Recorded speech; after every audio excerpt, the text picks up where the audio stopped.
সুপ্রভাত আমার প্রিয় অষ্টম শ্রেণীর ছাত্ররা।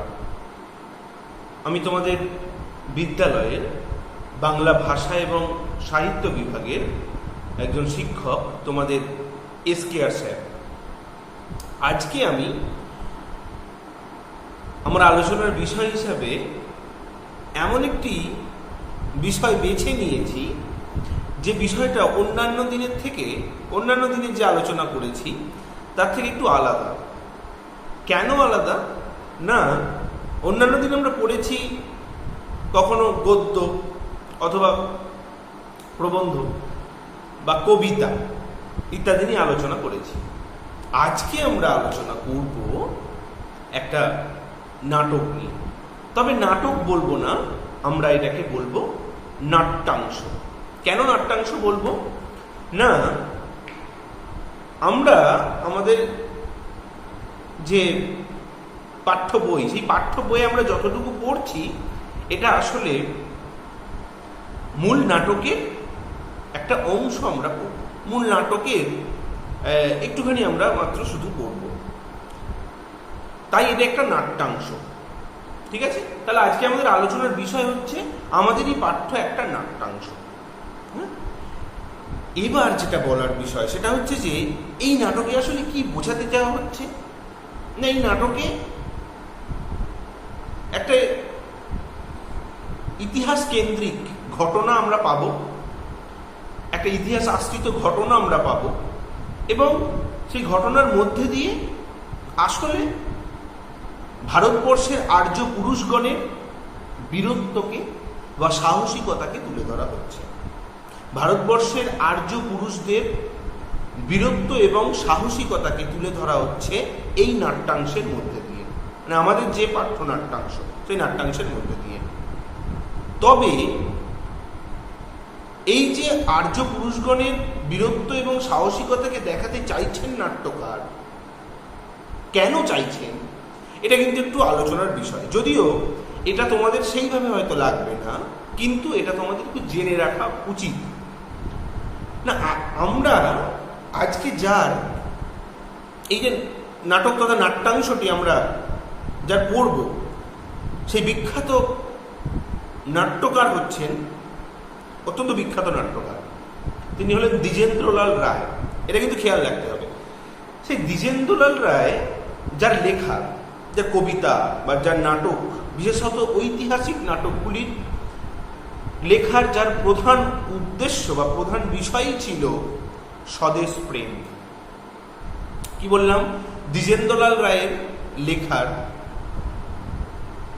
আসল সুরই ছিল স্বদেশ প্রেম, তার লেখার প্রধান বিষয়। এবং বিশেষত তার নাটকগুলিতে, ঐতিহাসিক নাটকগুলিতে এই স্বদেশ প্রেমকে আরো বেশি করে তুলে ধরা হয়েছে। এখানে আমরা যে নাটকটা পড়বো আজকে, নিশ্চয়ই বুঝতে পারছো কোন নাটকের দিকে আমরা যেতে চলেছি। সেটা হচ্ছে দ্বিজেন্দ্রলাল রায়ের রচিত চন্দ্রগুপ্ত নাটকের মূল নাটক চন্দ্রগুপ্ত। এই চন্দ্রগুপ্ত নাটকের প্রথম অঙ্কের প্রথম দৃশ্যটা আমরা শুধুমাত্র আজকে পড়ব। চন্দ্রগুপ্ত নাটকের প্রথম অঙ্কের প্রথম দৃশ্যটা শুধু আমরা আজকে আমাদের পাঠ্য বিষয়ে পড়ব। তবে যেটা বলছিলাম সেটা হচ্ছে যে এই যে দ্বিজেন্দ্রলাল রায়ের লেখার প্রধান বিষয় বা প্রধান সুরটা হচ্ছে যার স্বদেশ প্রেম বা স্বদেশ প্রীতি, বিশেষত ঐতিহাসিক নাটকগুলো, এবং চন্দ্রগুপ্ত একটি ঐতিহাসিক নাটক। এর মধ্যে দিয়ে আসলে কি করা হচ্ছিল বলতো? না, এর মধ্যে দিয়ে আসলে পরাধীন ভারতবর্ষের মানুষকে একটু জাগিয়ে তোলা হচ্ছিল। তার ঐতিহাসিক নাটকগুলো, বিশেষত তোমরা মনে করতে পারো তোমাদের ষষ্ঠ শ্রেণীর যে কবিতা, বঙ্গ আমার জননী আমার, ওটা দ্বিজেন্দ্রলাল রায়েরই লেখা ছিল। সেই কবিতাটাকে যদি তোমরা একটু খেয়াল করো, দেখতে পাবে সেখানেও ওই বঙ্গ আমার জননী আমার কবিতাটির মধ্যে দিয়ে আসলে দেশমাতার বন্দনা করা হচ্ছিল এবং পরাধীন ভারতবর্ষের মানুষকে জাগিয়ে তোলার চেষ্টা করা হচ্ছিল। আমরা চন্দ্রগুপ্ত নাটক পড়তে গিয়ে, যদিও আমাদের এটা হয়তো নাটকটার প্রশ্ন উত্তর লিখতে গিয়ে এটা নাও লিখতে হতে পারে বা লিখবো না, কিন্তু এটা আমাদের জেনে রাখতে হবে যে চন্দ্রগুপ্ত নাটকের মধ্যে দিয়েও কিন্তু ভারতবর্ষের আর্য পুরুষগণের বীরত্ব এবং সাহসিকতা তুলে ধরার মধ্যে দিয়ে আসলে নাট্যকার পরাধীন ভারতবর্ষের মানুষকে জাগিয়ে তুলতে চাইছিলেন। হ্যাঁ, এ কথাটা একটু মাথায় রাখতে হবে। আর যেটা বলার বিষয় সেটা হচ্ছে যে এই যে নাটকটা আমরা, এই নাট্যাংশটি আমরা পড়ব চন্দ্রগুপ্ত, এই চন্দ্রগুপ্ত নাটকটা একটা ইতিহাসের যে প্রেক্ষাপট আছে সেটা আমরা আলোচনা প্রসঙ্গে আসব। কি ইতিহাস সেখানে আছে সেটা আমাদের আসতে হবে। তার আগে আমরা একটু নাট্যকারকে জেনে নিই, কারণ পরীক্ষায় প্রশ্ন থাকবে এই নাট্যকার কিন্তু সম্বন্ধে। এবং বিশেষ করে আমাদের যেহেতু তোমরা জানো কবি পরিচিতি, লেখক পরিচিতি এবং নাট্যকার পরিচিতি থেকেও প্রশ্ন থাকে। আমি আলোচনার জন্যে তোমাদের পাঠ্য বইটিকে বেছে নিয়েছি। পাঠ্য বই থেকেই আমি পড়ছি এবং গুরুত্বপূর্ণ প্রশ্নগুলো বলে দিচ্ছি, তোমরা একটু খেয়াল করো এবং পাঠ্য বইটিকে একটু ফলো করো। দ্বিজেন্দ্রলাল রায়, জন্ম 1863, মৃত্যু 1913। প্রখ্যাত কবি ও নাট্যকার, ঠিক আছে, প্রখ্যাত কবি ও নাট্যকার, এটা কিন্তু খেয়াল রাখবে। হ্যাঁ, 1884 সালে প্রেসিডেন্সি কলেজ থেকে ইংরেজিতে MA পাশ করেন। 1884 সালে প্রেসিডেন্সি কলেজ থেকে ইংরেজিতে MA পাশ করেন। কৃষিবিদ্যা শিক্ষার জন্য বিলেত গিয়েছিলেন। তাহলে এটা কিন্তু পরীক্ষায় প্রশ্ন আসে যে দ্বিজেন্দ্রলাল রায় কৃষিবিদ্যা শিক্ষার জন্য কোথায় গিয়েছিলেন? না, বিলেত গিয়েছিলেন, যেখানে পাশ্চাত্য সঙ্গীত শেখেন। অল্প বয়সে কাব্য রচনা শুরু করে 1903 খ্রিস্টাব্দ পর্যন্ত প্রধানত কাব্যই রচনা করেন। তাহলে আমরা আজকে পড়ছি নাট্যকার দ্বিজেন্দ্রলাল রায়, কিন্তু সেই নাট্যকার দ্বিজেন্দ্রলাল রায় প্রথম বয়সে কাব্য রচনা দিয়ে, অর্থাৎ কবিতা রচনা দিয়েই কিন্তু জীবন শুরু করেছিলেন। এবং দেখতে পাচ্ছ যার জন্ম 1863 এবং কাব্য রচনা শুরু হয়েছে, কাব্য রচনা করে যাচ্ছেন কোন বয়স পর্যন্ত? একেবারে 1903 খ্রিস্টাব্দ পর্যন্ত তিনি শুধুমাত্র কাব্য রচনা করছেন। হ্যাঁ, তাহলে পড়ে থাকে ক বছর? 10 বছর, কারণ তার মৃত্যু হয়েছে 1913 সালে। বাকি এই নাট্যকার জীবনটা একদম শেষ দিকের জীবন তার। এটা কিন্তু খেয়াল রাখতে হবে। জীবনের শেষ 10 বছর তিনি পৌরাণিক, সামাজিক ও ঐতিহাসিক নাটক রচনায় দক্ষতার পরিচয় দিয়েছেন। যেটা বললাম আমি এক্ষুনি, যে জীবনের শেষ 10 বছর তিনি পৌরাণিক, সামাজিক ও ঐতিহাসিক নাটক রচনায় দক্ষতার পরিচয় দিয়েছেন। জীবনের শেষ 10 বছর ঐতিহাসিক, সামাজিক, পৌরাণিক, এই 3 ধরনের নাটক তিনি বেশি রচনা করেছেন। তার রচনার মধ্যে হাসির গান, চন্দ্রগুপ্ত, শাহজাহান, মেবার পতন, প্রতাপ সিংহ, নূরজাহান, সীতা ইত্যাদি উল্লেখযোগ্য। আবার বলছি, হাসির গান, চন্দ্রগুপ্ত, শাহজাহান, মেবার পতন, প্রতাপ সিংহ, নূরজাহান, সীতা ইত্যাদি উল্লেখযোগ্য। তবে একটা কথা বলতে হয় যে এই বিয়ে প্রশ্নগুলো তোমাদের পরীক্ষায় আসে, সেক্ষেত্রে এখানে 3টে অথবা 4টের নাম একটু মনে রাখতে হবে, কারণ পরীক্ষায় শর্ট কোয়েশ্চেন আসে। হ্যাঁ, তাহলে আমরা এখানে প্রশ্ন কিন্তু পেয়েছি। প্রধানত যে প্রশ্নটা পাচ্ছি সেটা হচ্ছে যে দ্বিজেন্দ্রলাল রায় কৃষিবিদ্যা শিক্ষার জন্য কোথায় গিয়েছিলেন? না, বিলেত গিয়েছিলেন।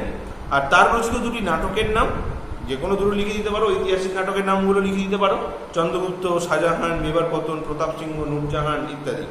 হ্যাঁ, সীতা নিশ্চয়ই বুঝতে পারছো, পৌরাণিক নাটক। আচ্ছা, এবার আমাদের আজকে যেটা আলোচ্য বিষয়, সেই আলোচ্য বিষয় হচ্ছে চন্দ্রগুপ্ত নাটকের যে আমরা একটি অংশ পড়বো, অর্থাৎ নাট্যাংশ। সেই আমাদের পাঠ্য নাট্যাংশটি, নাটকের অংশ নাট্যাংশটি চন্দ্রগুপ্ত নাটকের প্রথম অঙ্কের প্রথম দৃশ্য থেকে নেওয়া হয়েছে। তাহলে আজকে আমাদের পাঠ্য চন্দ্রগুপ্ত এই নাট্যাংশটি, মূল নাটক চন্দ্রগুপ্ত, তার প্রথম অঙ্কের প্রথম দৃশ্য থেকে নেওয়া হয়েছে। ঠিক আছে, এবার একটা কথা বলতে হচ্ছে কি না, এই চন্দ্রগুপ্ত নাটকটা পড়তে গিয়ে আমাদের একটা ইতিহাসের প্রেক্ষাপট আছে, সেটাকে আমাদের জানতে হবে, ইতিহাসটা জানতে হবে যে কোন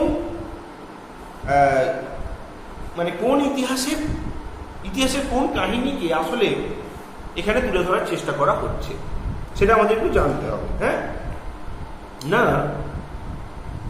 সেটা তোমরা একটু দেখো, আমি বলছি।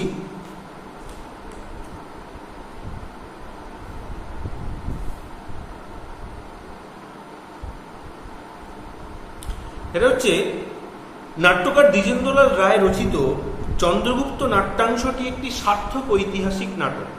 হ্যাঁ, তাহলে চন্দ্রগুপ্ত এই নাট্যাংশটি হচ্ছে একটি সার্থক ঐতিহাসিক নাটক।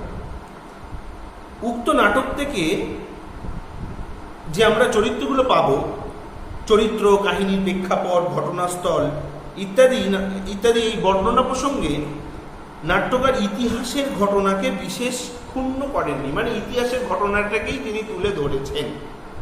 ঠিক আছে, মানে কাহিনীটা, প্রেক্ষাপটটা, ঘটনাস্থল ইত্যাদি ক্ষেত্রে ইতিহাসের যে বিষয়, ইতিহাসের ইতিহাসটাকে তিনি খুব একটা ওলটপালট করেননি, ইতিহাসটা ইতিহাসই রেখেছেন, মানে ইতিহাস থেকে যে তথ্যটা নিয়েছেন সেটাই আছে এখানে।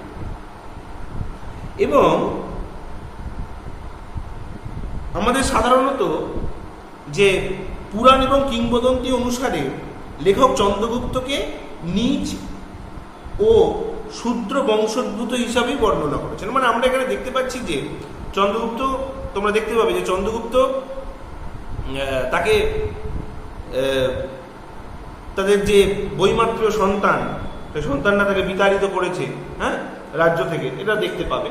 ঠিক আছে, ওটা বাদ দাও।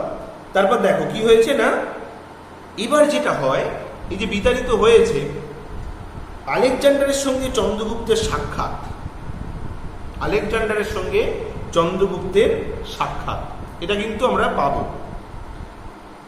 ম্যাসিডোনিয়ার সম্রাট সেকেন্দার সাহা তথা আলেকজান্ডারের দিগ্বিজয়ের অভিপ্রায়ে প্রবল পরাক্রমে এশিয়ার অর্ধাংশ দখল এবং শতদ্রু নদীর তীরে পুরুর রাজ্য আক্রমণ করতে গিয়ে প্রথম বিরোধিতার মুখোমুখি হওয়া, এটা ইতিহাসের কাহিনী। নাকি না, আলেকজান্ডারের সঙ্গে চন্দ্রগুপ্তের সাক্ষাৎ হয়েছে অনেক পরে, কিন্তু তার আগে অনেক কিছু ঘটনা ঘটে গেছে। সেটা কি ঘটনা না, গ্রিকের ম্যাসিডোনিয়ার সম্রাট তথা সেকেন্দার সাহা তথা আলেকজান্ডার, যা আলেকজান্ডার হিসাবেই যে পরিচিত, সেই আলেকজান্ডার দিগ্বিজয় বেরিয়েছিল, নিশ্চয়ই তোমরা জানো। এবং সে আলেকজান্ডার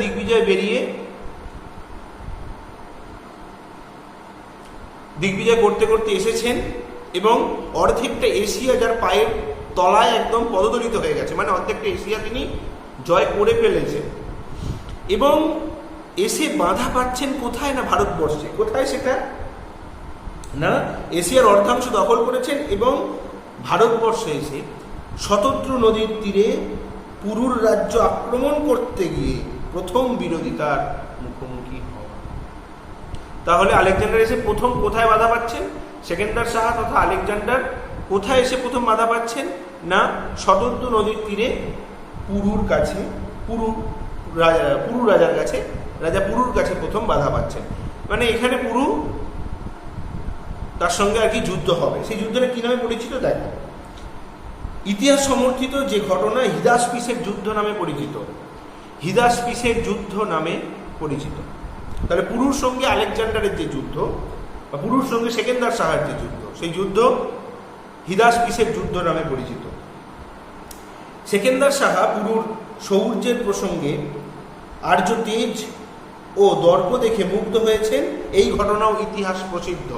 এখানে কি হয়েছিল না, এই যে যুদ্ধটা হয়েছিল পুরুর সঙ্গে আলেকজান্ডার বা তথা সেকেন্দার সাহা, সেই যুদ্ধে কিন্তু পরাজিত হয়েছিল পুরু, কিন্তু পুরুর যে ক্ষাত্র তেজ এবং পুরুর যে বীরত্ব, পুরুর যে সাহসিকতা, সেইটাই মুগ্ধ হয়েছিলেন সেকেন্দার সাহা। এবং এই সেকেন্দার সাহা যে মুগ্ধ হয়েছিলেন, তার জন্য কি করেছিলেন নিশ্চয়ই জানো, পুরুর রাজ্যটাকে ফিরিয়ে দেওয়া হয়েছিল। হ্যাঁ, এখানে এই যে পুরুর বীরত্বে মুগ্ধ হওয়া, এই ঘটনাটাও কিন্তু ইতিহাস প্রসিদ্ধ। এবার কি হয়েছে না, চন্দ্রগুপ্ত নির্বাসিত হয়েছে, চন্দ্রগুপ্তকে তার রাজ্য থেকে নির্বাসন দেওয়া হয়েছে। আলেকজান্ডারের সঙ্গে সাক্ষাৎ করে বৈমাত্রীয় ভাই নন্দকে সিংহাসনচ্যুত করে প্রতিশোধ নেওয়ার সংকল্প করেন। এটাও ইতিহাস সম্মত। না, আমরা নাটকেই পাবো, সেই নাটকে কি পাবো দেখবে যে চন্দ্রগুপ্ত তিনি হচ্ছেন মগধের রাজকুমার এবং ধননন্দের বৈমাত্রেয় ভাই। তাহলে চন্দ্রগুপ্ত হচ্ছে মগধের রাজকুমার এবং ধননন্দের বৈমাত্রেয় ভাই। নন্দবংশ ধ্বংস করে তিনি সিংহাসনে আরোহণ করলে মৌর্য বংশের প্রতিষ্ঠা হয়। হ্যাঁ, তাহলে কি বললাম না, নন্দবংশ ধ্বংস করে সিংহাসনে আরোহণ করলে মৌর্য বংশের প্রতিষ্ঠা হয়, মানে চন্দ্রগুপ্ত যে মানে শাসন প্রতিষ্ঠা করছেন ওই মৌর্য বংশ। এখানে যেটা বলার বিষয় সেটা হচ্ছে যে এই যে চন্দ্রগুপ্ত যাকে তাড়িয়ে দেওয়া হয়েছে, আমরা দেখতে পাবো অবশ্যই উল্লেখ আছে যে চন্দ্রগুপ্ত হচ্ছে মগধের নির্বাসিত যুবরাজ, মহাপদ্মনন্দ হচ্ছে চন্দ্রগুপ্তের পিতা, বৈমাত্রীয় ভাই ধননন্দ সিংহাসন অধিকার করে তাকে নির্বাসিত করেছিল। বৈমাত্রীয় ভাই অর্থাৎ বিমাতার সন্তান ধননন্দ কি করেছিল না, সিংহাসন দখল করে তাকে নির্বাসিত করেছিল। কাকে না, চন্দ্রগুপ্তকে নির্বাসিত করেছিল। এবার চন্দ্রগুপ্তকে নির্বাসন দেওয়া হয়েছে, তাই চন্দ্রগুপ্তের সঙ্গে এসে কার সাক্ষাৎ হয়েছে না, আলেকজান্ডারের বা সেকেন্দার শাহার। নন্দবংশ ধ্বংসের মধ্যে দিয়ে মগধের সিংহাসনে মৌর্য বংশ প্রতিষ্ঠার ইঙ্গিত ইতিহাসের কাহিনী অনুসারেই নাট্যকার বর্ণনা করেছেন। ঠিক আছে, যে নন্দবংশ ধ্বংসের মধ্যে দিয়ে মগধের সিংহাসনে মৌর্য বংশ প্রতিষ্ঠার ইঙ্গিত ইতিহাসেরই কাহিনী। এমনকি চন্দ্রগুপ্তকে কেন্দ্র করে সেনাপতি সেলুকাস ও অ্যান্টিগোনসের মধ্যে বিরোধিতার বৃত্তান্তটিও ইতিহাস আশ্রিত। এবং আমরা যে চরিত্রগুলো পাবো, সেনাপতি সেলুকাস এবং সেনাধ্যক্ষ পাবো অ্যান্টিগোনসকে, তাদেরও কিন্তু আমরা ইতিহাসে পেয়েছি। এবং সিন্ধু নদতটে অবস্থানকালে ভারতের প্রাকৃতিক বৈচিত্র্যে বিস্মিত আলেকজান্ডার সেলুকাসের কাছে যে বিস্মিত হয়েছে, ভারতবর্ষের সৌন্দর্যটাকে দেখে তার ভালো লেগেছে, সেই মুগ্ধতারা জানিয়েছেন, এটাও ইতিহাসে উল্লেখিত।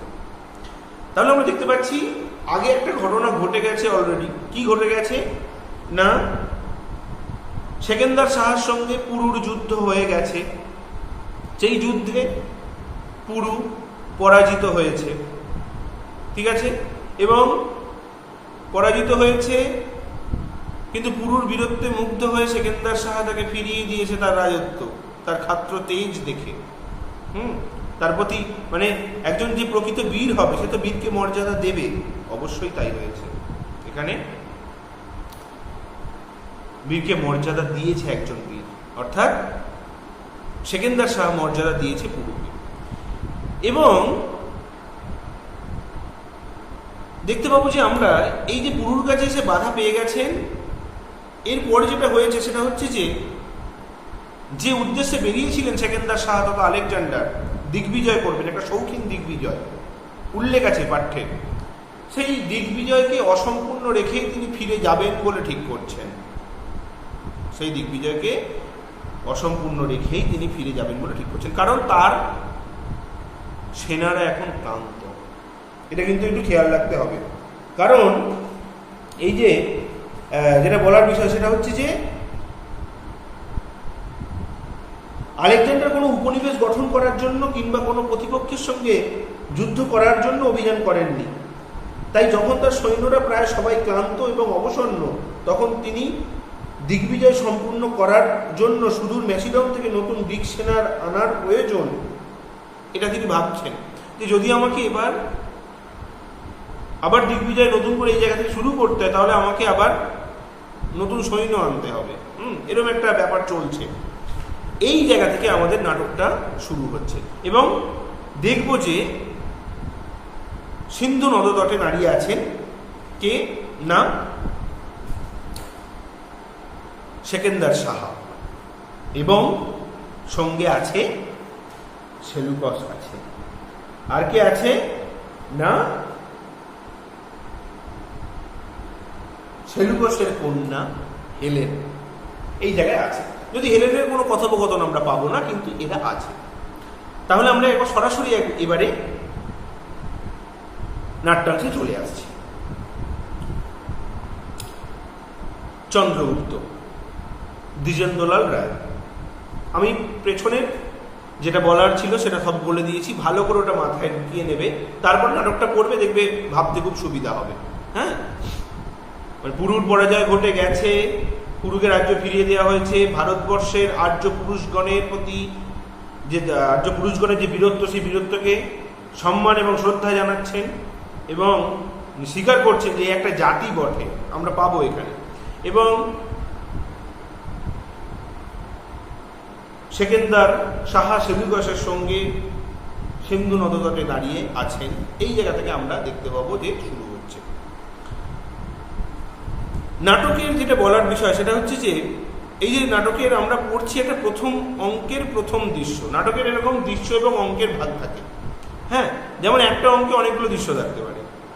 আমরা এখানে পড়বো প্রথম অঙ্কের প্রথম দৃশ্যটা আমরা পড়ছি। তাহলে দেখো এবার নাটকটা কোথায় হচ্ছে তার একটা স্থান আছে, এগুলো নাটকে বলে দিতে হয়, বর্ণনা করে দিতে হয়। স্থান হচ্ছে সিন্ধু নদতট, অর্থাৎ সিন্ধু নদীর তীর, সিন্ধু নদের তীর, সিন্ধু নদতট। কি হয়েছে না, দূরে গ্রিক জাহাজ শ্রেণী, দূরে দেখা যাচ্ছে গ্রিক জাহাজ শ্রেণী, কাল হচ্ছে সন্ধ্যা, মানে সময়টা হচ্ছে সন্ধ্যা। এবার বর্ণনা দেওয়া হচ্ছে কি না, নদতটে শিবির সম্মুখে, শিবির মানে হচ্ছে সেনানিবাস, নদতটে শিবির সম্মুখে এই সেনানিবাসের সামনে সেকেন্দার ও সেলুকাস অস্তগামী সূর্যের দিকে চাহিয়াছিলেন। সেকেন্দার এবং সেলুকাস অস্তগামী সূর্য মানে অস্ত যাচ্ছে, যা অর্থাৎ অস্ত যাচ্ছে সেই যে সূর্য, অস্তগামী সূর্যের দিকে, যে সিন্ধু নদের তীরে দাঁড়িয়ে আছেন এবং সূর্যটা যেন মনে হচ্ছে, নাটকে প্রথম পৃষ্ঠায় দেখবে যে ছবিটা আছে, যে সূর্যটা মনে হচ্ছে যেন সমুদ্রের জলে ডুবে যাচ্ছে। একটা অপরূপ দৃশ্য কিন্তু দেখতে লাগে, সেটাই দেখছেন কিন্তু। কারণ আমরা দেখতে পাবো যে সেকেন্দার সাহা কিন্তু যথেষ্টই ভারতবর্ষের প্রকৃতিকে ভালোবেসেছেন এবং ভারতবর্ষের প্রকৃতির যে বৈচিত্র্য সেটাকে খুব সুন্দর তুলে ধরেছেন, আমরা পাবো। অস্তগামী সূর্যের দিকে চাহিয়াছিলেন। হেলেন সেলুকাসের হস্ত ধরিয়া পার্শ্বে, তাহার পার্শ্বে দণ্ডায়মানা, দণ্ডায়মান নয়, দণ্ডায়মানা। তাহলে সেলুকাসের কন্যা হেলেন তার হস্ত ধরিয়া, অর্থাৎ সেলুকাসের হস্ত ধরিয়া তার পাশে দাঁড়িয়েছিলেন। আর কি বলার বিষয় না, সূর্যরশ্মি তাহার মুখের উপর আসিয়া পড়িয়াছিল। এটার মধ্যে দিয়ে আসলে সূর্যরশ্মিটা শুধুমাত্র একদম হেলেনের মুখের উপর পড়ছে না, এটা তো ভাবনা, আসলে তার রূপের ঔজ্জ্বল্যটাকে এখানে যেন বোঝানো হচ্ছে। হ্যাঁ, আমার ভাবনা এটা মনে হয়েছে যে এখানে হেলেনের রূপের বর্ণনা যেন করা হচ্ছে এর মধ্যে দিয়ে। হ্যাঁ, এবং সূর্যরশ্মিটার যেন তার মুখের উপরে এসে পড়েছে। বেশ, সেকেন্দারের এবার প্রথম কথা দিয়ে শুরু হচ্ছে নাট্যাংশ। সেকেন্দার বলছে, কি বলছে, সত্য সেলুকাস, কি বিচিত্রই দেশ, দিনে প্রচণ্ড সূর্য এর গাঢ় নীল আকাশ পুড়িয়ে দিয়ে যায়, আর রাত্রিকালে শুভ্র চন্দ্রমা এসে তাকে স্নিগ্ধ জ্যোৎস্নায় স্নান করিয়ে দেয়। তাহলে দেখো, সত্য সেলুকাস, কি বিচিত্রই দেশ, এই বিচিত্র কেন, এই দেশটা এত বিচিত্র, এবার তিনি নিজেই বর্ণনা করছেন। কি বলছেন না, দিনে প্রচণ্ড সূর্যের গাঢ় নীল আকাশ পুড়িয়ে দিয়ে যায়। দিনের বেলা প্রচণ্ড সূর্যের আলো বা তাপ এর যেন গাঢ় নীল আকাশকে পুড়িয়ে দিয়ে যাচ্ছে, মানে সূর্যের তাপে যে আকাশ পুড়ে যাচ্ছে তার বর্ণনা যেন করছেন। আমরা কিন্তু এই নাটকটা পড়তে পড়তে নাট্যকারকেও একটু মনে করার চেষ্টা করবো, আসলে নাট্যকারই তো বলাচ্ছেন এদের মুখ দিয়ে, সেটা কিন্তু খেয়াল করতে হবে। তাহলে দিনে প্রচণ্ড সূর্যের গাঢ় নীল আকাশ পুড়িয়ে দিয়ে যায়, আর রাত্রিকালে শুভ্র চন্দ্রমণে, শুভ্র মনে হচ্ছে সাদা, চন্দ্রমণে চাঁদ এসে স্নিগ্ধ জ্যোৎস্নায় স্নান করিয়ে দেয়। তাহলে গাঢ় নীল আকাশটা যেমন দিনের বেলায় সূর্যের তাপে পুড়ে যায় মনে হচ্ছে, আবার ঠিক রাত্রিবেলা সাদা চাঁদ এসে, শুভ্র জ্যোৎস্না এসে যেন স্নান করিয়ে দেয়, যেন স্নান করিয়ে দেয় আকাশটাকে। তামসী রাত্রে অগণ্য উজ্জ্বল জ্যোতিপুঞ্জে যখন এর আকাশ ঝলমল করে, আমি বিস্মিত আতঙ্কে চেয়ে থাকি। কি হয়েছে দেখো, তামসী রাত্রি মানে অন্ধকার রাত্রিতে, তাহলে অন্ধকার রাত্রিতে অগণ্য উজ্জ্বল জ্যোতিপুঞ্জে মানে অজস্র উজ্জ্বল নক্ষত্র দ্বারা, জ্যোতিপুঞ্জ দ্বারা যখন এর আকাশ ঝলমল করে, অন্ধকার রাত্রে যখন আকাশ তারায় ভরে যায়, নক্ষত্র দ্বারা ভরে যায়, তখন আকাশ যে ঝলমলে আকাশ, সেই আকাশটা দেখি আমি বিস্মিত আতঙ্কে চেয়ে থাকি। সেখানটার বলছেন আমি অবাক হয়ে চেয়ে থাকি। কার দিকে? না, এই আকাশের দিকে। পাবৃটে ঘন কৃষ্ণ মেঘরাশি গুরুগম্ভীর গর্জনে প্রকাণ্ড দৈত্য সৈন্যের মতো এর আকাশ ছেয়ে দেয়। পাবৃটে মানে হচ্ছে বর্ষাকালে, পাবৃটে মানে হচ্ছে বর্ষাকালে। তাহলে বর্ষাকালে ঘন কৃষ্ণ মেঘরাশি, ঘন কৃষ্ণ মেঘরাশি কেন না, ঘন কৃষ্ণ মানে কালো, মেঘরাশি ঘন কালো মেঘ গুরুগম্ভীর গর্জনে প্রকাণ্ড দৈত্য সৈন্যের মতো, প্রকাণ্ড দৈত্য মানে দৈত্যদের সৈন্যের মতো। কারা কারা না, এই যে ঘন কালো মেঘ, কখন না বর্ষাকালে। তাহলে বর্ষাকালের ঘন কালো মেঘ গুরুগম্ভীর গর্জন করে, প্রচণ্ড গুরুগম্ভীর গর্জন করে, প্রকাণ্ড দৈত্য সৈন্যের মতো গর্জন করে আর কি, দৈত্যদের সৈন্যের মতো গর্জন করে, মানে মেঘগুলোকে এখানে প্রকাণ্ড দৈত্য সৈন্যের সঙ্গে তুলনা করা হচ্ছে। প্রকাণ্ড দৈত্য সৈন্যের মতো এর আকাশ ছেয়ে দিয়ে যায়। এর আকাশ, তাহলে বর্ষাকালের আকাশটা যে কালো মেঘে এসে ছেয়ে গেল, সেটাকে বর্ণনা করা হয়েছে যেন প্রকাণ্ড দৈত্য সৈন্যের মতো এসে ছেয়ে দিচ্ছে আকাশটাকে, বর্ষাকালের কালো মেঘ। আমি নির্বাক হয়ে দাঁড়িয়ে দেখি, নির্বাক মানে আমার মুখ দিয়ে কোনো কথা সরে না, আমি নির্বাক হয়ে বর্ষাকালের প্রকৃতি যে আকাশটা সেটাকে আমি দেখি, তাই তো। এর অভ্রভেদী তুষার মৌলি, অভ্রভেদী মানে এখানে আকাশ ভেদ করে যা, কি আকাশ তো ভেদ করে উঠে গেছে কারা? তুষার মৌলি, তুষার মানে হচ্ছে বরফ, মৌলি হচ্ছে মুকুট, নীল হিমাদ্রি স্থিরভাবে দাঁড়িয়ে আছে। তাহলে আকাশ ভেদ করা বরফের মুকুট পরা নীল হিমাদ্রি অর্থাৎ হিমালয় স্থিরভাবে দাঁড়িয়ে আছে। তাহলে দেখো কি সুন্দর বর্ণনা তিনি কিন্তু করছেন। স্থিরভাবে দাঁড়িয়ে আছে পর্বতমালা, যেটা অভ্রভেদী তুষার মৌলি, আকাশ ভেদ করা বরফের মুকুট পরা নীল হিমাদ্রি, নীল হিমালয় স্থিরভাবে দাঁড়িয়ে আছে। এর বিশাল নদ নদী ফেনিল উচ্ছ্বাসে উদ্দাম বেগে ছুটেছে, মানে এর যে নদ নদীগুলি কি হয়েছে না, ফেনিল উচ্ছ্বাসে, মানে তাদের উচ্ছ্বাসটা মানে জলের যে স্রোতের যে ফেনা আর কি, সেই ফেনা, সেই ফেনা তুলে যে উচ্ছ্বাস, সেই আনন্দে উদ্দাম বেগে ছুটছে এখানকার নদ নদীগুলো। এর মরুভূমি স্বেচ্ছাচারের মতো তপ্ত বালুরাশি নিয়ে খেলা করছে। এর মরুভূমিগুলো আবার কি করছে? স্বেচ্ছাচার, মানে নিজের ইচ্ছা মতো কাজ করা। হ্যাঁ, এটা মনে রাখবে যে মরুভূমি সবসময় কি করে না, মরুভূমির আগ্রাসন কিন্তু সবসময় বাড়তে থাকে। তাহলে এর মরুভূমিগুলো স্বেচ্ছাচারের মতো তার তপ্ত বালুরাশি, গরম বালুকা রাশি নিয়ে যেন খেলা করছে। কার না, আমাদের দেশের যে প্রাকৃতিক বৈচিত্র্যটাকে কি সুন্দর তুলে ধরলেন এখানে কিন্তু দেখো। এটা কিন্তু পরীক্ষায় প্রশ্ন আসে একটা, হ্যাঁ, এই প্রশ্নটা কিন্তু খেয়াল করতে হবে একটু, যে এই যে সৌন্দর্য রসিক, ভারতবর্ষের প্রাকৃতিক বৈচিত্র্য সম্পর্কে সেকেন্দার সাহার যে কি পরিচয় আমরা পেয়েছি, তিনি যে সৌন্দর্য রসিক ছিলেন এবং প্রাকৃতিক যে বৈচিত্র্য তিনি তুলে ধরেছেন, সেটা কিন্তু আমাদের একটু খেয়াল রাখতে হবে। এবার যেটা বলার বিষয় সেটা হচ্ছে যে তারপরে এবার সেলুকাস বলছে, সেলুকাস কি বলছে? সত্য সম্রাট। মানে আপনি যে এতক্ষণ যে কথাগুলো, মানে এতক্ষণ সেকেন্দার যে কথাগুলো বললো, সেই কথার সাপেক্ষে সেলুকাস বলল যে হ্যাঁ সম্রাট ঠিকই বলেছেন। সেকেন্দার বলছে আবার বর্ণনা কি, কোথাও দেখি তালিবন গর্ব ভরে মাথা উঁচু করে দাঁড়িয়ে আছে। তাহলে কোথাও দেখি, তালিবন মানে হচ্ছে তাল গাছের বন, গর্ব ভরে, হ্যাঁ অত্যন্ত অহংকারের সঙ্গে মাথা উঁচু করে দাঁড়িয়ে আছে তাল গাছের বনগুলো, কোথাও উঁচু করে দাঁড়িয়ে আছে মাথা। কোথাও বিরাট বট স্নেহচ্ছায়া চারিদিকে ছড়িয়ে দিয়েছে। তাহলে এখানে যেমন কোথাও তাল গাছের বনগুলো মাথা উঁচু করে অহংকারের সঙ্গে গর্ব করে দাঁড়িয়ে আছে, হ্যাঁ, আবার কোথাও বটগাছগুলো, বটগাছের ছায়া খুব ঘন হয় এবং বটগাছের একটা ছাতার মতো অনেক ছায়া দেয়।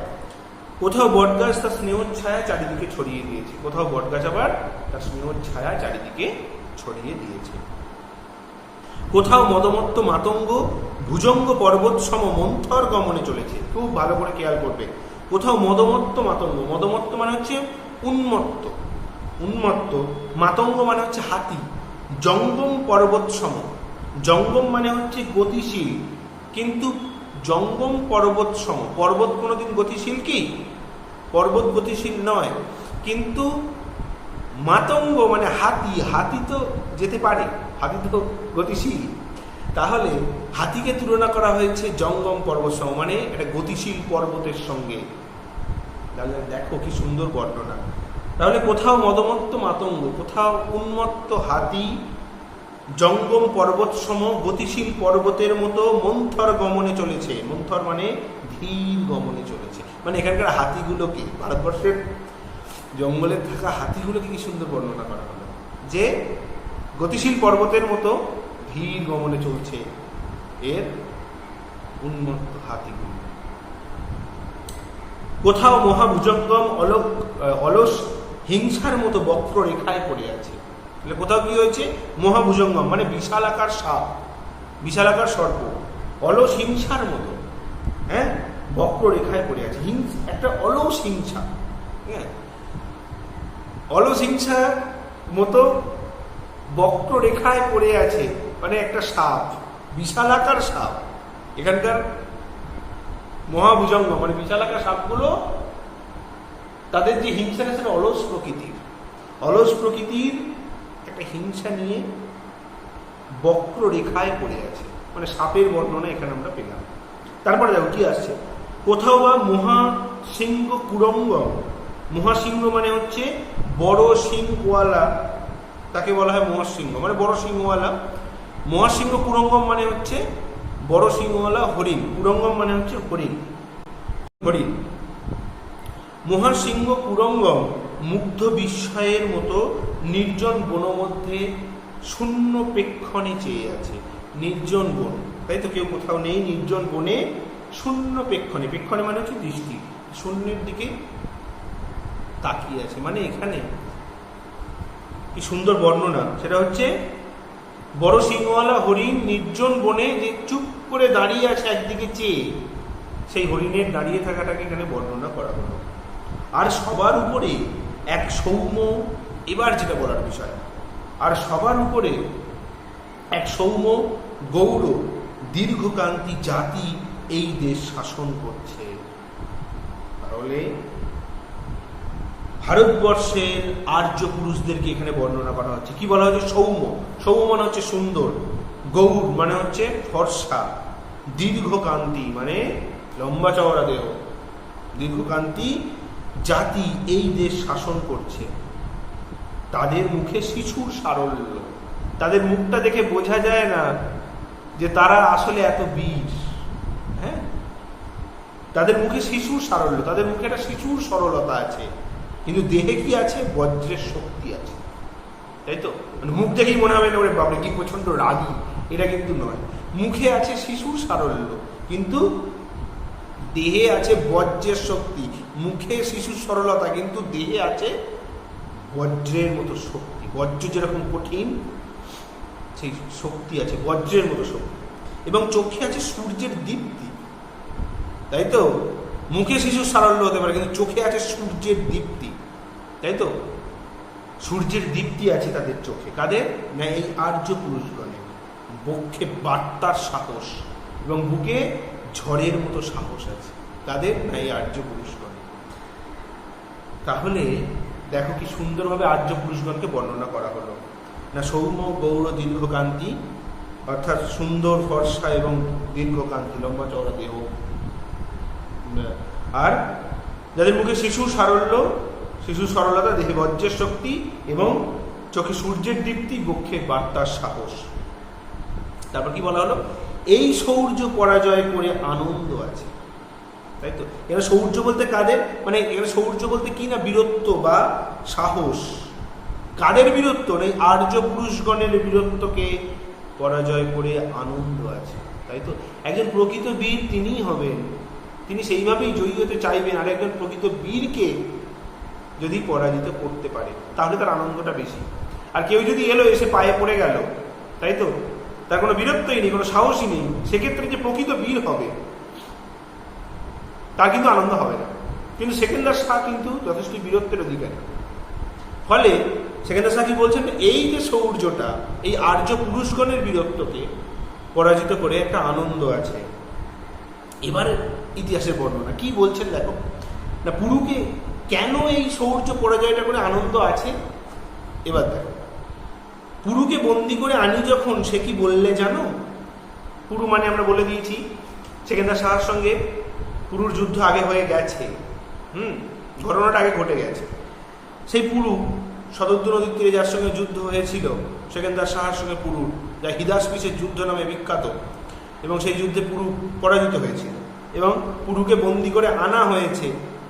সেই সময় কি হয়েছে সে কি বললে জানো?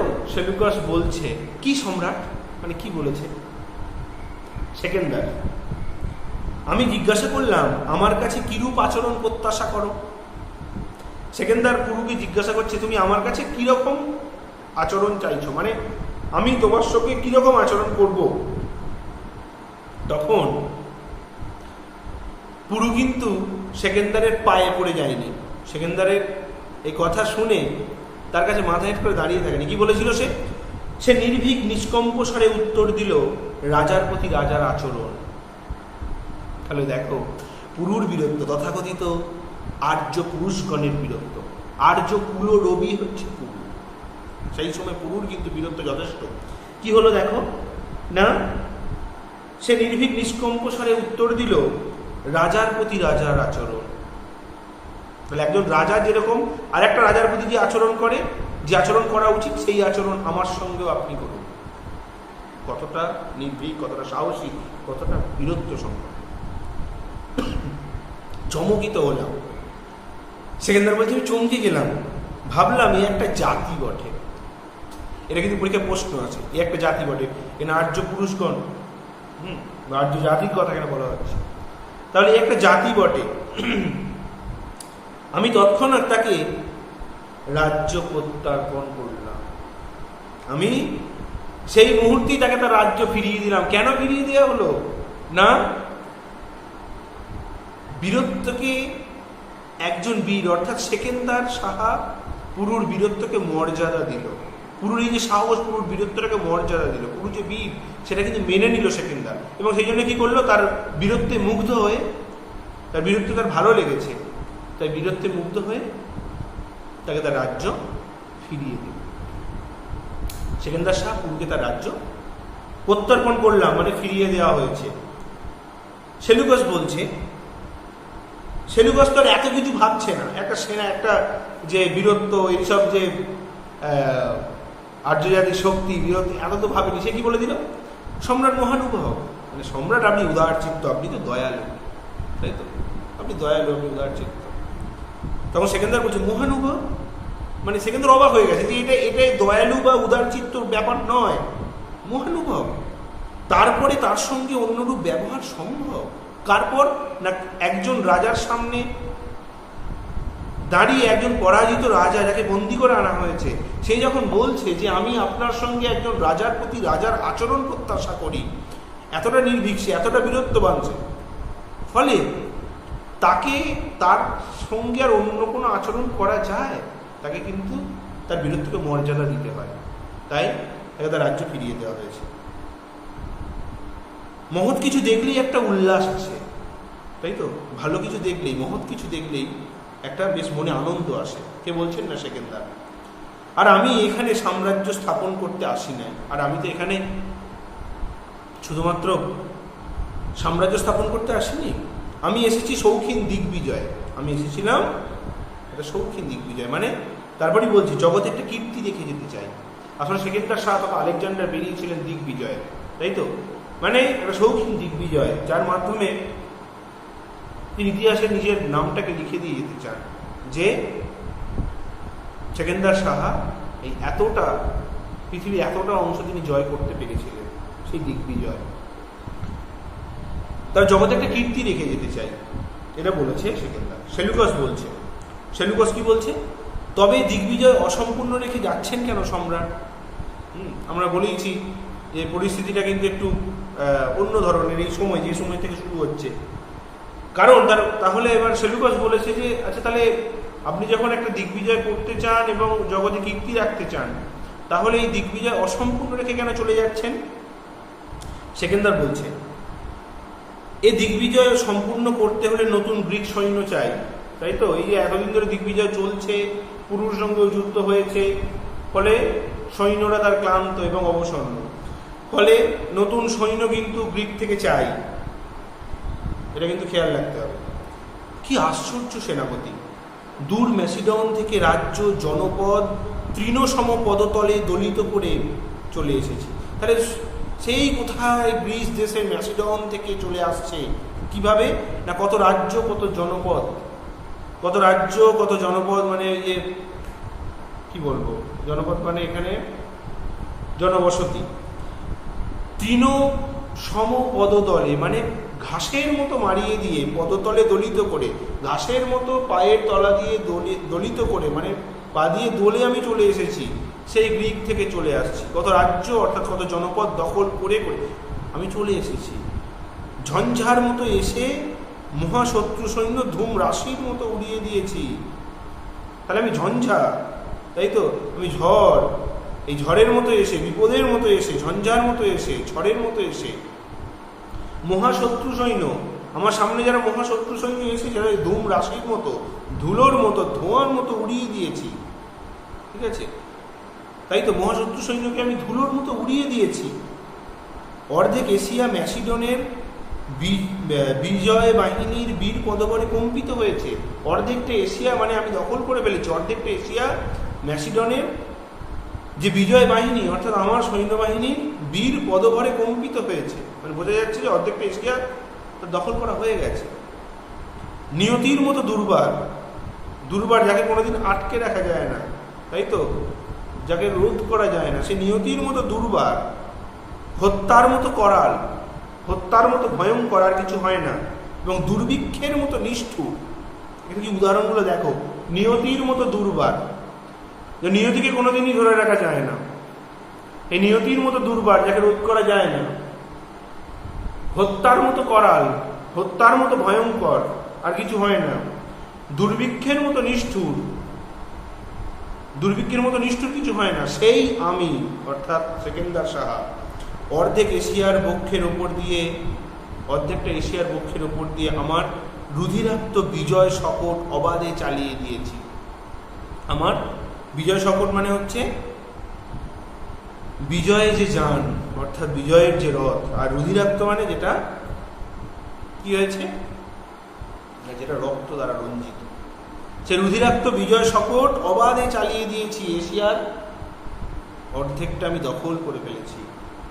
কিন্তু বাধা পেলাম প্রথম সেই শতদ্রু তীরে, কিন্তু এই বাধা পেয়েছিলাম প্রথম কোথায়, নেই সেই শতদ্রু তীরে, অর্থাৎ আমরা ইতিহাসের যে ঘটনা, এই শতদ্রু তীরে এসে রাজা পুরুর সঙ্গে সেকেন্দার শাহ তথা আলেকজান্ডারের যে যুদ্ধ, যে হিরাসপিসের যুদ্ধ, এই হিরাসপিসের যুদ্ধকে আমরা এখানে পাচ্ছি। বাধা পেলাম প্রথম সেই শতদ্রু তীরে, এখানে সেই পুরুর সঙ্গে যুদ্ধ, অর্থাৎ এত বীর সেকেন্দার শাহ, কিন্তু বাধা পেয়েছে প্রথম আর্য কুলনবী পুরুর কাছে, যে হয়তো জয়লাভ করতে পারেনি কিন্তু বাধা দিয়েছে। এটা কিন্তু খেয়াল রাখতে হবে। এবার কি হয়েছে দেখো, নাটক তো এটা, ফলে এবার সেই সময় মঞ্চে কাউকে নিয়ে আসা হচ্ছে, বা নাটকে কার প্রবেশ ঘটছে, চন্দ্রগুপ্তকে ধরিয়া অ্যান্টিগন্সের প্রবেশ। আমরা জানি না কে কারা আসছে, কিন্তু বলে দেওয়া হচ্ছে যে চন্দ্রগুপ্তকে ধরিয়া অ্যান্টিগোনসের প্রবেশ। সেকেন্দার, কি সংবাদ অ্যান্টিগোনস? ও কে? কি সংবাদ এনেছো অ্যান্টিগোনস? কে ও যাকে এনেছো? অ্যান্টিগোনস বলছি গুপ্তচর সেলুকস। সেলুকস বলছে সে কি? সেকেন্দার, গুপ্তচর? গুপ্তচর মানে হচ্ছে লুকিয়ে খবর সংগ্রহ করে যে চর। কি বললাম? গুপ্তচর মানে হচ্ছে লুকিয়ে খবর সংগ্রহ করে যে চর। লুকিয়ে খবর সংগ্রহ করে যে চর, সে হচ্ছে গুপ্তচর। এখানে আমরা তিনটে চরিত্র পেয়ে গেছি। দেখো, সেকেন্দার, অ্যান্টিগোনস অ্যান্ড সেলুকাস। সেকেন্দার হচ্ছে গ্রিক সম্রাট হলো, আর সেলুকাস হচ্ছে সেনাপতি হয়েছে, আর অ্যান্টিগোনস হচ্ছে সেনাধ্যক্ষ। ঠিক উদাহরণস্বরূপ বলতে পারি, আমাদের যারা বাহুবলী সিনেমা দেখেছো, সেই সিনেমায় বাহুবলী ক্ষেত্রে যেটা হয়েছিল, বাহুবলীতে ভল্লাল দেব হচ্ছে সম্রাট, সেনাপতি হচ্ছে বাহুবলী, আর সেনাধ্যক্ষ হচ্ছে কাটাপ্পা। হ্যাঁ, অনেকটা এরকম, এটা হাসির চলে বললাম, তোমাদের ভালো লাগবে। ফলে এখানে কি হয়েছে, তিনজনকে আমরা পেয়ে গেলাম, সেকেন্দার, সেলুকাস এবং অ্যান্টিগোনস। অ্যান্টিগোনস বলছে এবার এই যে যাকে ধরে আনা হয়েছে, এই যে গুপ্তচর, কিভাবে ধরা পড়লো সেটা বলা হচ্ছে। কি বলা হচ্ছে না, আমি দেখলাম যে এক শিবিরের পাশে বসে নির্জনে শুষ্ক তালপাত্রে কি লিখছিল। তাহলে আমি দেখলাম শিবিরের অর্থাৎ সেনানিবাসের এক পাশে বসে একটা শুকনো তালপাতায় ও কি লিখছিল। আমি দেখতে চাইলাম, পত্রখানি দেখালো, পড়তে পারলাম না, তাই সম্রাটের কাছে নিয়ে এসেছি। তাহলে চন্দ্রগুপ্ত নিশ্চয়ই ওই তালপাতায় বসে বসে কিছু লিখছিল ওই সেনানিবাসের পাশে, কিছু বুঝতে পারেনি বলে নিয়ে আসা হয়েছে। কি হয়েছে এবার? চন্দ্রগুপ্ত, এবার সেকেন্দার বলছে, কি লিখছিলে যুবক, সত্য বলো। এবার দেখো, কি লিখছিলে যুবক, সত্য কথা বলো, তুমি কি লিখছিলে? তখন চন্দ্রগুপ্ত বলছে, দেখো, সত্য বলবো রাজাধিরাজ, অর্থাৎ সত্য বলবো, আমরা তো মিথ্যা কথা বলতেই জানি না, এরকম একটা ব্যাপার। কি বলছে? সত্য বলবো রাজাধিরাজ। রাজাধিরাজ মানে সম্রাট। ভারতবাসী মিথ্যা কথা বলতে এখনো শিখে না। তাহলে আমাকে সত্য কথা বলতে বলছেন আপনি? আমরা তো মিথ্যে কথা বলতেই এখনো শিখিনি। তাহলে ভারতবাসী মিথ্যে কথা বলতে এখনো শেখে নাই। এই কথাটা দেখেই বোঝা গেল যে কতটা নির্ভীক এবং সাহসী চন্দ্রগুপ্ত। সে গ্রিক সম্রাটের সামনে দাঁড়িয়ে এই কথাটা বলে দিয়েছে। তখন সেকেন্দার একবার সেলুকাসের প্রতি চাইলেন, পরে চন্দ্রগুপ্তকে কহিলেন। এই বীরত্বটা দেখে সেকেন্দার সেলুকাসের দিকে একবার তাকালেন। সেলুকাসের দিকে তাকিয়ে চন্দ্রগুপ্তকে বলছেন, কি বলছেন?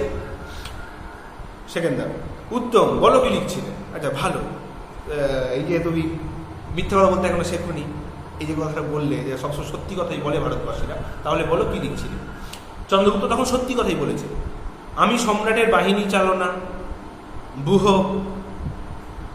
রচনা প্রণালী, সামরিক নিয়ম, এইসব মাসাবধি কাল ধরে শিখছিলাম। তাহলে দেখো কি করছিল না চন্দ্রগুপ্ত, না 1 মাস ধরে সম্রাটের বাহিনী চালনা। কেন এগুলো শিখছিল সেটা আমরা পরে আসবো, যে কেন এগুলো শিখছিল চন্দ্রগুপ্ত লুকিয়ে লুকিয়ে। বাহিনী চালনা, সেনাবাহিনী কীভাবে পরিচালনা করতে হয়, ব্যূহ রচনা প্রণালী মানে যুদ্ধের সৈন্য নিবাস বা যুদ্ধের সৈন্য বিন্যাস কীভাবে করতে হয় সেটা, আর সামরিক নিয়ম মানে যুদ্ধের যে সমস্ত নিয়ম, এসব আমি কিছু মাস ধরে আমি শিখছিলাম। সেকেন্দার বলছে, কার কাছে? চন্দ্রগুপ্ত বলছে, এই সেনাপতির কাছে। কার কাছে? পাশেই দাঁড়িয়ে আছে সেলুকাস, সেই সেলুকাসের কাছে শিখছিল। সেকেন্দার, সত্য সেলুকাস? সেলুকাস তখন বলছে, সত্য। তাহলে বোঝা গেল যে কে শেখাচ্ছিল?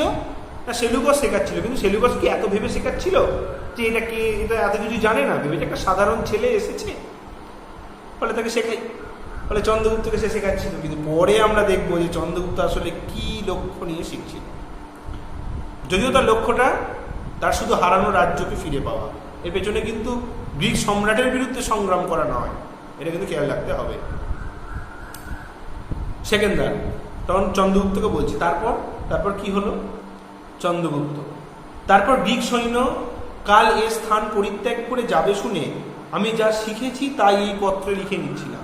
এবং আমি শুনলাম যে আগামীকাল গ্রিক সৈন্য এই স্থান ছেড়ে চলে যাবে, যে এখানকার মানে এই যে সৈন্য শিবির সেটা উঠে যাবে, ফলে এখান থেকে চলে যাবে যখন, তাহলে আমি এতদিন ধরে যেগুলো শিখেছি এই বাহিনী পরিচালনা, তারপরে এই যে যুদ্ধের সৈন্যবিন্যাস কীভাবে কী করতে হয়, যুদ্ধের নিয়ম, সেগুলোকে তালপাতায় লিখে নিচ্ছিলাম। সেকেন্দার, কি অভিপ্রায়, মানে কি আশায় লিখছিলে, মানে এর পেছনে তোমার উদ্দেশ্যটা কি? চন্দ্রগুপ্ত বলছে, সেকেন্দার সাহার সঙ্গে যুদ্ধ করবার জন্য নহে। মানে আমি শিখছিলাম সেকেন্দার শাহ মানে আপনার সঙ্গে যুদ্ধ করার জন্য নয়। সেকেন্দার তবে অবাক হয়ে গেছে যে তাহলে কেন শিখছো? তখন চন্দ্রগুপ্ত বলেছে, তবে শুনুন সম্রাট, আমি মগধের রাজপুত্র চন্দ্রগুপ্ত। তাহলে আমি মগধের রাজপুত্র চন্দ্রগুপ্ত, আমি বলে দিয়েছি কিন্তু আমার পিতার নাম মহাপদ্মনন্দ। আমার পিতার নাম মহাপদ্মনন্দ। মহাপদ্ম হচ্ছে আমার পিতার নাম। আমার বৈমাত্রীয় ভাই নন্দ, অর্থাৎ এখানে ধননন্দের কথা, আমার বৈমাত্রীয় ভাই বিমাতার সন্তান ভাই নন্দ সিংহাসন অধিকার করে আমাকে নির্বাসিত করেছে। তাহলে আমার বিমাতার সন্তান ধননন্দ সিংহাসন দখল করে আমাকে নির্বাসিত করেছে, আমাকে তাড়িয়ে দিয়েছে, রাজ্য থেকে বিতাড়িত করেছে। আমি তারই প্রতিশোধ নিতে বেরিয়েছি। তাহলে আমি তার প্রতিশোধ নিতে গেলে কী করতে হবে? আমাকে সৈন্যবাহিনী নিয়ম শিখতে হবে, যুদ্ধের নিয়ম শিখতে হবে। সেই জন্যে আমি তার প্রতিশোধ নিতে বেরিয়েছি। এবার দেখো সেকেন্দারের জানার আগ্রহটা। সেকেন্দার বলছে, তারপর চন্দ্রগুপ্ত বলছে, এবার চন্দ্রগুপ্ত কেন সেকেন্দারেরই এই নিয়ম কানুন বা সেকেন্দারেরই কেন ওই যুদ্ধের নিয়ম কেন শিখছে, সেটা এবার আমরা পাব। কেন চন্দ্রগুপ্ত চয়েস করছেন বা নির্বাচন করছেন সেকেন্দারের যুদ্ধ পরিচালনাকেই কেন, বা সৈন্যবাহিনীর বিন্যাস বা যুদ্ধের নিয়ম কেন শিখতে চাইছেন, কেন দেখো। তারপর শুনলাম ম্যাসিডন ভূপতির অদ্ভুত বিজয় বার্তা, মানে সেকেন্দার শাহ তথা আলেকজান্ডারের। তাহলে ম্যাসিডন ভূপতি, রাজা, ভূপতি মানে হচ্ছে রাজা, অদ্ভুত বিজয় বার্তা, মানে অর্ধেকটা এশিয়া তার বোঝাই যাচ্ছে যে যার অর্ধেকটা এশিয়া যে দখল করে নিয়েছেন সেই বীর সেকেন্দার শাহর বিজয় বার্তার কথা তিনি শুনেছেন চন্দ্রগুপ্ত। অর্ধেক এশিয়া পদতলে দলিত করে, অর্ধেকটা এশিয়া যে পায়ের তলায় দলিত করে, নদ নদীগিরি দুর্বার বিক্রমে অতিক্রম করে, নদ নদীগিরি দুর্বার বিক্রমে মানে তাকে প্রতিরোধ করা যাচ্ছে না, সমস্ত কিছুকে অতিক্রম করে শুনলাম তিনি ভারতবর্ষে এসে আর্যকুলরবি পুরুকে পরাজিত করেছেন। সেই সময় আর্যকুলরবি পুরু বীরত্বের সাহসিকতা একদম শিখরে, তাকে পরাজিত করেছে। হে সম্রাট, আমার ইচ্ছে হলো যে দেখে আসি কি সে পরাক্রম যার বুকুটি দেখে সমস্ত এশিয়া যার পদতলে লুটিয়ে পড়ে। তাহলে আমার ইচ্ছা হলো দেখে আসি কি সেই পরাক্রম, কি সেই শক্তি, হ্যাঁ, কি সেই বীরত্ব যার ভ্রুকুটি মানে যার চাহনি দেখে, হ্যাঁ, কি হচ্ছে না সমস্ত এশিয়া যার পদতলে লুটিয়ে পড়ছে। কোথায় সে শক্তি লুকায়িত আছে, এর পেছনে আসল শক্তিটা কি? আর্যের মহাবীর্য যার সংঘাতে বিচলিত হয়েছে, যে আর্যের মহাবীর্য বীরত্ব, আর্যদের ক্ষমতা, আর্যদের বীরত্ব সাহসিকতাও যেখানে পরাজিত হচ্ছে আপনার কাছে, সেই বীরত্বের আসল শক্তি উৎসটা কোথায় আমার দেখতে ইচ্ছে হলো, তাই আমি এসেছি। তাই এখানে এসে সেনাপতির কাছে শিক্ষা করছিলাম, তাই তো। তাই আমি এসে, তাহলে একটা প্রধান, একটা সম্রাটের দিগ্বিজয় তথা রাজ্য যে অধিকার করা, এই প্রধান অস্ত্র হচ্ছে সৈন্যবাহিনী।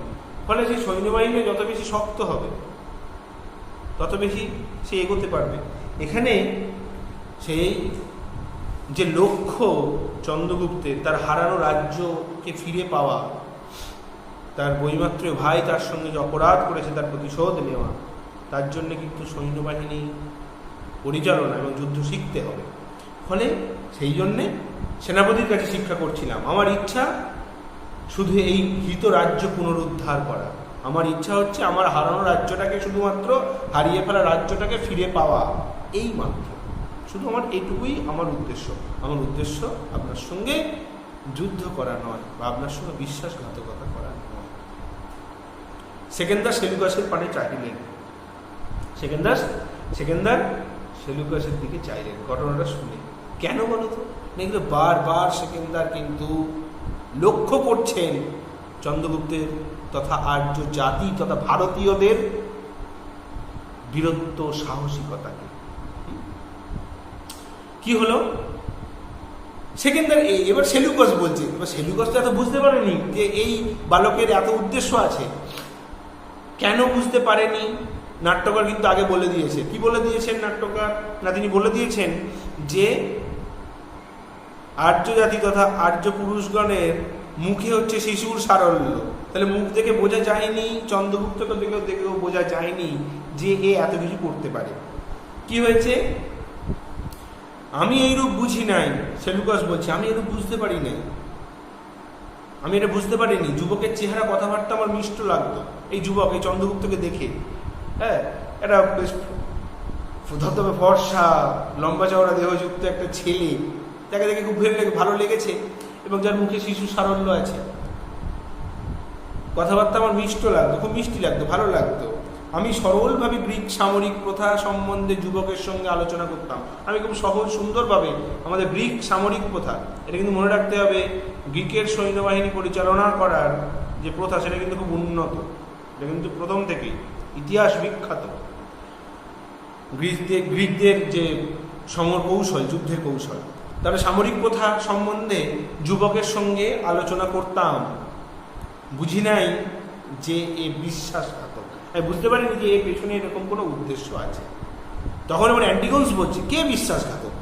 অ্যান্টিগোনস কিন্তু এবার দোষ দিচ্ছে সেলুকাসকে। কে বিশ্বাসঘাতক? সেলুকাস তখন বলছে এই যুবক। অ্যান্টিগোনস বলছে এই যুবক না তুমি। তাহলে এই বিশ্বাসঘাতক তো এই যুবকটা নয়, বিশ্বাসঘাতক তো হচ্ছে তুমি। কেন? না, তুমি একে তো শিখিয়েছ, সেই জন্য। তখন সেলুকাস বলছে অ্যান্টিগোনস, আমার বয়স না মানো, পদবি মেনে চলো। সেলুকাস পদবিতে হচ্ছে সেনাপতি, আর সেনাধ্যক্ষ হচ্ছে অ্যান্টিগোনস। তাহলে সেনাধ্যক্ষের থেকে কিন্তু সেনাপতি অবস্থানটা অনেক উঁচুতে। ফলে এই জন্য বলেছে যে অ্যান্টিগোনস, আমার বয়স না মানো, তাই তো, আমার বয়সটাকে তুমি নাও মানতে পারো, কিন্তু আমার পদবিটাকে, অর্থাৎ আমি যে পদে আছি সেনাপতির পদ, সেটাকে তোমায় মেনে চলতে হবে। তুমি আমাকে এইভাবে বিশ্বাসঘাতক করতে পারো না বা অপমান করতে পারো না। তখন অ্যান্টিগোনস বলছে জানি তুমি গ্রিক সেনাপতি, তার সত্ত্বেও তুমি বিশ্বাসঘাতক। তাহলে অ্যান্টিগোনসও কিন্তু চারার পাত্র নয়। অ্যান্টিগোনস বলছে আমি জানি তুমি গ্রিক সেনাপতি, কিন্তু তার সত্ত্বেও তুমি বিশ্বাসঘাতক, তোমার কাজটা বিশ্বাসঘাতকতার কাজ। সেলুকাস বলছে অ্যান্টিগোনস তরবারি বাহির করিলেন। তাহলে এই কথাটা বলার পরই যে বিশ্বাসঘাতক অ্যান্টিগোনস যখন সেলুকাসকে বিশ্বাসঘাতক বলেছে, তখনই সেলুকাস কি করেছে? তরবারি বাহির করিলেন। অ্যান্টিগোনসও ক্ষিপ্ত হস্তে তরবারি বাহির করিয়া, অ্যান্টিগোনস ক্ষিপ্ত হস্তে মানে তাড়াতাড়ি একেবারে, হ্যাঁ, ক্ষিপ্ততর হস্তে তরবারি বাহির করিয়া সেলুকাসের শির লক্ষ্য করিয়া তরবারি ক্ষেপণ করিলেন। একেবারে সেলুকাসের শির লক্ষ্য করে, একেবারে মাথাকে লক্ষ্য করে, মাথাকে ছেদন করে দেওয়ার জন্য একেবারে শির লক্ষ্য করিয়া তরবারিটাকে ক্ষেপণ করে তরবারিটা চালালেন। এবার দেখো কি হয়েছে, ততোধিক ক্ষিপ্ত হস্তে, ততোধিক, মানে ঘটনাটা কি তাড়াতাড়ি ঘটছে দেখো, এবং খুব সুন্দরভাবে বর্ণনা। সেলুকাস তরবারি বাহির করেছে, কিন্তু সেই মুহূর্তে তার থেকেও তাড়াতাড়ি তরবারি বাহির করে শির লক্ষ্য করে চালিয়ে দিয়েছে অ্যান্টিগোন। সেই সময় আরো ক্ষিপ্ততর হস্তে অত্যন্ত দ্রুত চন্দ্রগুপ্ত নিজ তরবারি বাহির করিয়া সে আঘাত নিবারণ করিলেন। চন্দ্রগুপ্ত সেলুকাসের দিকে লক্ষ্য করে চালানো অ্যান্টিগোনসের তরবারিটাকে রুখে দিলেন। অ্যান্টিগোনস তাহাকে ছাড়িয়া চন্দ্রগুপ্তকে আক্রমণ করিল। যেই চন্দ্রগুপ্ত রুখে দিয়েছে, ফলে অ্যান্টিগোনস সেলুকাসকে ছেড়ে দিয়েছে। এবার চন্দ্রগুপ্তর সঙ্গে যুদ্ধ করতে শুরু করেছে, আক্রমণ করছে। তখন সেকেন্দার বলছে নিরস্ত হও। সেকেন্দার বলছে নিরস্ত হও, মানে এখানে অর্থাৎ অস্ত্র পরিত্যাগ কর, দুজনকে বলা হচ্ছে, ঠিক আছে। সেই মুহূর্তেই অ্যান্টিগোনসের তরবারি চন্দ্রগুপ্তের তরবারির আঘাতে ভূপতিত হইল। ঠিক সেই সময় কি হয়েছে না, এই যে আক্রমণ করেছে অ্যান্টিগোনস চন্দ্রগুপ্তকে, চন্দ্রগুপ্তের তরবারির আঘাতে অ্যান্টিগোনসের যে তরবারিটা সেটা মাটিতে পড়ে গেল। তখন সেকেন্দার বলছে অ্যান্টিগোনস লজ্জায় শির অবনত করিলেন। লজ্জা পেয়ে গেছেন, কারণ একটা সেনাধ্যক্ষ হয়ে সে গ্রিক সম্রাটের সামনে দাঁড়িয়ে গ্রিক সেনাপতির মাথা উদ্দেশ্য করে তরবারি চালিয়েছে এবং আক্রমণ করেছে, এবং সে নিজেই দম্ভ সহকারে, অহংকার সহকারে শুধুমাত্র যুদ্ধ করে যাচ্ছে বা আচরণ একটা প্রকাশ করছে। লজ্জা পেয়ে গেছে। সেকেন্দার বলছে, অ্যান্টিগোনস, তোমার এই ঔদ্ধত্যের জন্য তোমায় আমার সাম্রাজ্য থেকে নির্বাসিত করলাম, তোমার এই অহংকারের জন্য যে তোমাকে আমি আমার রাজ্য থেকে বিতাড়িত করলাম। অ্যান্টিগোনসকে বলছেন সেকেন্দার। একজন সামান্য সেনাধ্যক্ষের এত দুষ্পর্ধা, একজন সাধারণ সেনাদের প্রধান হয়ে তোমার এত দুষ্পর্ধা, তাই তো? তুমি কি করো না, এই গ্রিক সম্রাটের সামনেই তুমি তার আদেশের কোনো তোয়াক্কা না করেই সেলুকাসের সেনাপতির উদ্দেশ্যে তুমি তরবারি চালাও। আমি এতক্ষণ বিস্ময় অবাক হয়ে চেয়েছিলাম তোমার এত দুষ্পর্ধা হতে পারে, তা আমার স্বপ্নেরও অগোচর ছিল। আমি এতক্ষণ অবাক হয়ে শুধুমাত্র দেখছিলাম, আর তোমার যে এত দূর স্পর্ধা হতে পারে আমি সেটা স্বপ্নেও ভাবিনি। যাও, এই মুহূর্তে তোমায় নির্বাসিত করলাম, যাও, তোমাকে এখনই আমার রাজ্য থেকে বিতাড়িত করলাম। অ্যান্টিগোনসের প্রস্তাব, অ্যান্টিগোনস বেরিয়ে গেল। তারপর কি হয়েছে? সেকেন্দার এবার সেলুকাসকে কি বলছে দেখো। আর সেলুকাস, তোমার অপরাধ তত নয়, কিন্তু ভবিষ্যতে স্মরণ রেখো যে গ্রিক সম্রাটের সম্মুখে চক্ষু রক্তবর্ণ করা সেনাপতির শোভা পায় না। যেখানে সম্রাট দাঁড়িয়ে আছে সেখানে তুমি তোমার যে চক্ষু রক্তবর্ণ করেছো, তোমারও যে অপরাধ আছে, কিন্তু সেটা তত নয়, কিন্তু তোমারও অপরাধ আছে। এটা কিন্তু তুমিও সম্রাটের সামনে তুমিও চক্ষু রক্তবর্ণ করেছো, এটা তোমার শোভা পায় না। ঠিক আছে, বলে দিলেন কিন্তু সেকেন্দার। আর যুবক চন্দ্রগুপ্ত বলছে, সম্রাট, অর্থাৎ বলুন কি বলবেন। সেকেন্দার, তোমায় যদি বন্দি করি? চন্দ্রগুপ্ত বলছে, কি অপরাধে সম্রাট? সেকেন্দার, আমার শিবিরে তুমি শত্রুর গুপ্তচর হয়ে প্রবেশ করেছো, এই অপরাধে, তাই তো? তোমার একটা অপরাধ আছে, তুমি আমার সেনা শিবিরে গুপ্তচর হয়ে প্রবেশ করেছো, এই বলে যদি তোমাকে আমি বন্দি করি? চন্দ্রগুপ্ত বলছে, এই অপরাধে? দেখো এবার চন্দ্রগুপ্তের বীরত্বটা। ভেবেছিলাম যে সেকেন্দার শাহ বীর, দেখছি যে তিনি ভীরু। আমি ভেবেছিলাম সেকেন্দার শাহ বীর হবে, যার এত বীরত্ব, কিন্তু দেখছি তিনি ভীরু। এক গৃহহীন নিরাশ্রয় মানে আশ্রয়হীন হিন্দু রাজপুত্র ছাত্র হিসাবে তার কাছে উপস্থিত, তাতেই তিনি ত্রস্ত। দেখো এখানে বীরত্বরা চন্দ্রগুপ্তের। চন্দ্রগুপ্ত বলছে যে একজন সাধারণ একটা গৃহহীন, যার ঘরবাড়ি কিছু নেই, আশ্রয়হীন একটা হিন্দু রাজপুত্র তার কাছে কি করতে এসেছে না, ছাত্র হিসাবে তার কাছে এসেছে, কি না একটু যুদ্ধ শিখতে এসেছে, এইটুকুর জন্যেই তিনি এত ভয় পেয়ে গেছেন। এটা কিন্তু বলছে সেকেন্দার সাহা এত কাপুরুষ, তা ভাবি না। সেকেন্দার সাহা যে এত বড় ভীরু কাপুরুষ আমি এটা ভাবিনি। দেখো এখানে চন্দ্রগুপ্তের বীরত্বটা এবং চন্দ্রগুপ্তের সাহসিকতাটা, সম্রাটের সামনে দাঁড়িয়ে কথাটা বলে দিচ্ছে। কিন্তু এর পাশাপাশি সেকেন্দারের চরিত্রটা কিন্তু খুব গুরুত্বপূর্ণ। আমি যখন এর পরের ক্লাসে আলোচনা করবো সেকেন্দারের চরিত্র, সেখানে দেখতে পাবে এগুলো আসবে। সেকেন্দার আসলে এখানে কিন্তু পরীক্ষা করছে চন্দ্রগুপ্তকে। সেকেন্দার কিন্তু একজন যোগ্য সম্রাট, এটা কিন্তু খেয়াল রাখতে হবে। সেকেন্দার কিন্তু পরীক্ষা করছেন চন্দ্রগুপ্তকে। কি হয়েছে?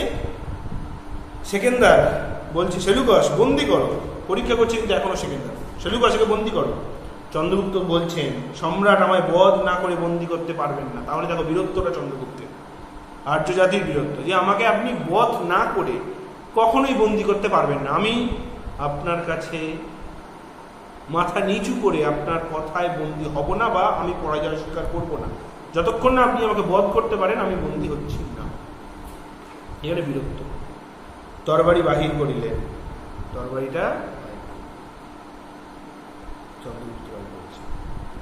তো চন্দ্রগুপ্ত তরবারিটা এটা বলে বের করলেন যে আমাকে বধ না করে আপনি আমাকে বন্দি করতে পারবেন না। তখন সেকেন্দার বলছেন দেখো এবার সল্লাসে, মানে অত উল্লাস করে আনন্দের সঙ্গে বললেন চমৎকার, মানে বোঝা গেল যে সেকেন্দার পরীক্ষা করছিল চন্দ্রগুপ্তকে, তাই তো তার বীরত্বটা, সে আসলে সত্যি ভীরু, চন্দ্রগুপ্ত আসলে ভীরু কি কাপুরুষ এটা পরীক্ষা করছিল, এবং আর্য জাতিরও বীরত্বটাকে পরীক্ষা করে নিলেন আরো একবার সেকেন্দার। চমৎকার, যাও আমি তোমায় বন্দি করব না, আমি পরীক্ষা করছিলাম মাত্র। তাহলে দেখো আমি তোমাকে বন্দি করব না, আমি তোমাকে শুধুমাত্র পরীক্ষা করছিলাম। নির্ভয়ে তুমি তোমার রাজ্যে ফিরে যাও, তুমি তোমার রাজ্যে নির্ভয়ে ফিরে যাও। আর আমি এক ভবিষ্যৎবাণী করি, মনে রেখো। আর আমি একটা ভবিষ্যৎবাণী করি মানে আগামীতে যা ঘটবে আর কি, মানে ভবিষ্যতের উদ্দেশ্যে যে বাণী, আগে কি ঘটবে মনে রেখো। তুমি রাজ্য উদ্ধার করবে, মানে তোমার যে বীরত্ব, তোমার যে সাহসিকতা, তুমি একদিন তোমার রাজ্য ফিরে পাবেই। সেকেন্দার বলে দিল চন্দ্রগুপ্তকে, তুমি দুর্জয় দিগ্বিজয়ী হবে, তাই তো। তুমি দুর্জয় মানে হচ্ছে জয় করা শক্ত এমন, যাকে কোনোদিন জয় করা যায় না, এমন দুর্জয় দিগ্বিজয়ী হবে তুমি। তুমিও দিগ্বিজয়ী হবে, তুমি দুর্জয় দিগ্বিজয়ী হবে, তোমাকে কেউ জয় করতে পারবে না। যাও বীর, মুক্ত তুমি, যাও বীর, তুমি তোমার নির্ভয়ে তোমার রাজ্যে ফিরে যাও, তুমি মুক্ত। আসলে এখানে সেকেন্দার সাহার চরিত্রটাকে আমরা গুরুত্ব দেব, চন্দ্রগুপ্তেরও চরিত্রেরও অংশ কিছু পাবো, কিন্তু সেকেন্দার সাহার চরিত্রটা ভালো করে আমাদের একটু খেয়াল করতে হবে। সেকেন্দার সাহা আসলে চন্দ্রগুপ্তকে এতক্ষণ পরীক্ষা করলেন, চন্দ্রগুপ্তের বীরত্বকে, পাশাপাশি আমরা চন্দ্রগুপ্তেরও বীরত্ব এবং সাহসিকতা দেখতে পেলাম, যে গৃহ থেকে বিতাড়িত, যে শিখছে লুকিয়ে যুদ্ধের কলাকৌশল, কিন্তু নিজের বীরত্ব, নিজের সাহসিকতা আছে। সম্রাটের সামনে দাঁড়িয়েও সে পিছপা হয় না, ভয় পায় না। নাটকেও যে চরিত্রগুলো, প্রত্যেকটা চরিত্রই খুব গুরুত্বপূর্ণ। সেকেন্দার এবং চন্দ্রগুপ্ত দুটো চরিত্র খুবই ভালো। বাড়িতে একবার নিজেরা পড়বে, আমি এর পরের দিন আরেকবার এটা বলে তোমাদের প্রশ্ন উত্তরগুলো আলোচনা করে দেব। আজকে এই পর্যন্ত, পরের ক্লাসে আবার তোমাদের সঙ্গে দেখা হবে।